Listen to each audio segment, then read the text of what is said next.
এরকম ভূতের মতো মেকওভার দেখে তো বাড়ির লোক নাই করে দিল, যে সাজাতে হবে না, এরকম ভূতের মতো মেকআপ আমরা চাই না যে আমাদের মেয়েকে করো।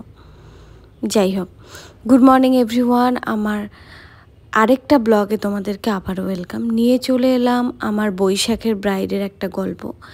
দেখতেই পারছো ব্রাইড পুরো ভূত, আর এই কারণেই বাড়ির লোক পুরো বারণ করে দিল আমাদেরকে না করতে মেকওভার। আর বাকিটা জানতে হলে পুরো গল্পটা আমার ভিডিওটা দেখতে হবে। তার আগে জানি ব্রাইড কেমন সাজতে চেয়েছিল। হাই, হাস একটু, কেমন সাজতে চাইছ বল? সিম্পল একটা বাঙালি লুক।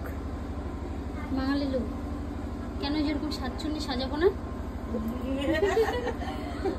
সাজাবো না? না, এনিওয়ে, ও খুশি আর আজকে ওর বিয়ে, তো ওকে আমি মিষ্টি করে সাজাবো, একটা লুক দিব। আফটার লুক আবার দেখা হবে, সঙ্গে টাটা করে দে। ও ছিল আমার মেহেন্দি ব্রাইড। তো গতকালকে আমি মেহেন্দিও পরিয়েছিলাম। এই হচ্ছে মেহেন্দির কালার, বাট মেয়েটার খুব শরীর খারাপ জন্য বেশি মেহেন্দি রাখতে পারেনি। যখন মেহেন্দি পরাতে গেছিলাম তখনই দেখলাম গায়ে প্রচুর জ্বর।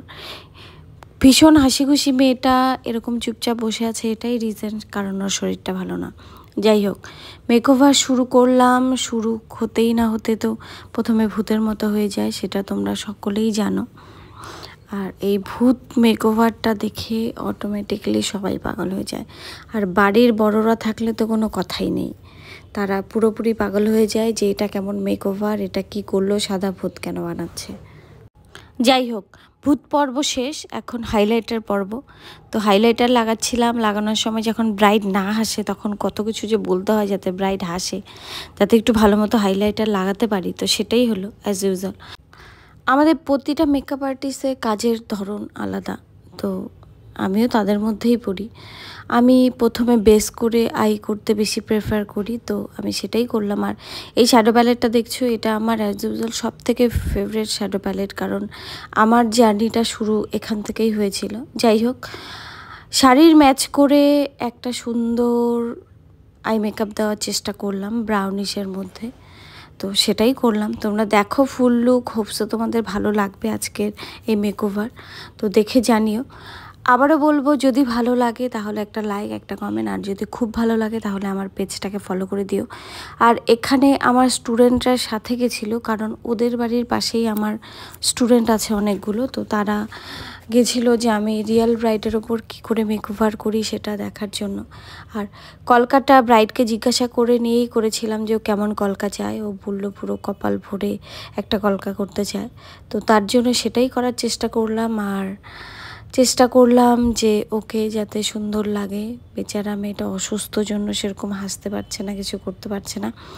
এই হচ্ছে ফাইনাল লুক, তোমরা দেখে জানিও তোমাদের কেমন লাগলো। আর এই ব্রাইডের ক্ষেত্রে সবথেকে ইন্টারেস্টিং ব্যাপার হয়েছিল ওর খোপার এই ফুলগুলো, কারণ ব্রাইড ফুল আনতে ভুলে গেছিলো আর ওই ডেটে ফুল পাওয়াই যাচ্ছিল না, প্রচণ্ড গরম ছিল।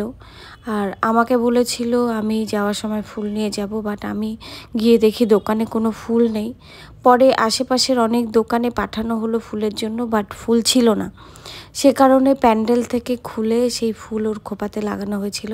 বাট দেখে কি তোমরা বুঝতে পারছো? একটু বুঝতে পারলে একটুখানি জানাবে। অবশেষে দেখলাম ফাইনাল লুক, ওই প্যান্ডেলে ফুল দিয়ে ভালোই লাগছিল দেখতে। তো here is the final look, দেখে তোমরা জানিও তোমাদের কেমন লাগলো। তো আজকের জন্য গল্পটা এইটুকুই, নেক্সটে আবার নিয়ে আসবো নতুন কোনো গল্প নতুনভাবে। তোমরা অবশ্যই দেখতে পাবে আমার নতুন নতুন কাজগুলো। আর বাই বাই, সবাই ভালো থেকো। চোখটা বন্ধ কর, আবার টাকা।